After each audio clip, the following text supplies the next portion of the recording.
एक शाम प्राची टीवी पर सीरियल देख रही होती है, तभी उसकी सास वहाँ आती है। अरे सीरियल में तो ऐसे मग्न है जैसे आज रात का खाना पड़ोसी आकर बनाएंगे। मुझे पता ही नहीं था आपने अपने बेटी की शादी पड़ोस में भी की हुई है। हैं? मतलब? मतलब इस घर में सारा काम बहू ही करती है, आप तो सिर्फ खर्राटे मारती हैं। अच्छा जी, फिलहाल तो तुम आराम फरमा रही हो, चलो जाओ, ये मेरे टीवी देखने का समय है।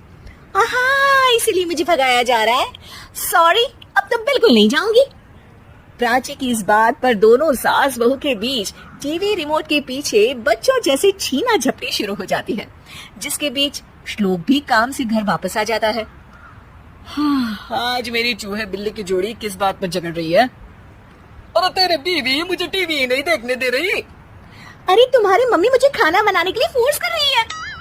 अरे वाह, ऐसे बेतुके रीजन पर तो बच्चे भी झगड़ा नहीं करते। अरे मुझे कुछ मत बोल, सब इसने ही शुरू किया है। हाँ हाँ, जैसे आप तो बहुत दूध की धूली है ना। अरे बस दोनों चुप।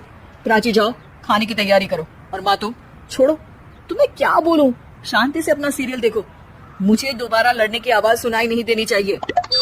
ऐसा बोलकर श्लोक वहाँ से चला जाता है, जिसके पीछे पीछे प्राची भी कुछ न कुछ बड़बड़ाते हुए रसोई में चली जाती है।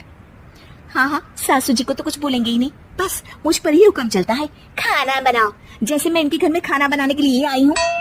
इसी तरह शाम बीतती है और रात को श्लोक और प्राची की सास खाना खाकर सोने चले जाते हैं, लेकिन प्राची गुस्से में कुछ खाए बिना काम में ही लगी रहती है। इस घर में किसी को घंटा फिक्र नहीं पड़ता, मैं खाऊं या भूखी रहूं। प्राची कुछ देर के लिए रसोई से बाहर जाती है और जैसे ही वापस आती है तो वहाँ दूध का भरा ग्लास देखकर हैरान रह जाती है। फिक्र पूरी है, बस दिखाना नहीं है। प्राची दूध पीकर सोने चली जाती है और अगली सुबह एक बार फिर सास बहू का कार्टून नेटवर्क स्टार्ट हो जाता है। ये तुमने ही किया है। अरे अजीब जबरदस्ती है, मैं बोल रही हूँ मैंने कुछ नहीं किया। दोनों ने मिलकर पूरे घर को पागल खाना बनाया हुआ है।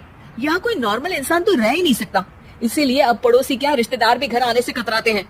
और सुन बेटे, तू भी चंगा, तेरी माँ भी चंगी, तेरी बीवी भी चंगी, रिश्तेदार। हाँ जी, आपको नहीं पता क्या, गंगाधर ही शक्तिमान है, रिश्तेदार ही। हाँ हाँ, बस समझ गया। कभी जानवरों जैसे लड़ेंगी तो कभी जुगलबंदी करेंगी। भाई मैं आप दोनों के बीच में नहीं फंसना चाहता। सास बहू की इस मन मौजी जोड़ी से परेशान होकर श्लोक अपना सिर खुजलाता वहाँ से चला जाता है। चलो अब मैं भी कीर्तन में जा रही हूँ। इस पर जैसे ही सास कमरे में अपना पर्स लेने जाती है तो वहाँ नाश्ते की प्लेट रखी देख मुस्कुराने लगती है और नाश्ता करके घर से बाहर निकलते हुए कुछ पैसे टेबल पर रख जाती है, जिसके कुछ देर बाद सिलेंडर वाला घर आता है।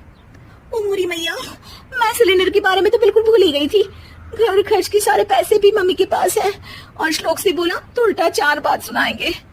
प्राची ये सोच ही रही होती है कि अचानक उसका चेहरा चमक उठता है और वो घर में आकर इधर उधर देखने लगती है।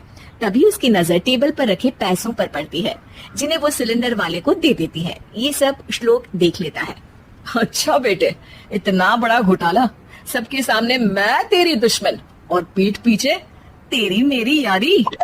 इस पर श्लोक एक प्लान बनाता है और शाम को सब एक साथ बैठे होने पर बोलने लगता है। माँ, तुम दोनों की बहुत लड़ाई होती है, इसलिए मैं सोच रहा हूँ कि प्राची को उसके घर छोड़ाऊं, इससे वो भी खुश रहेगी और तुम भी। अचानक श्लोक की ये बात सुनकर सास बहू शौक से उसकी तरफ देखती हैं।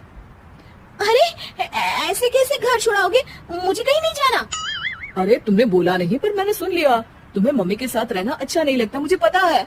अरे वाह, अरे जब बहू खुद कुछ काम बोले तो वो तुझे सुनता नहीं, और अब जो इसने बोला ही नहीं वो तू समझ गया।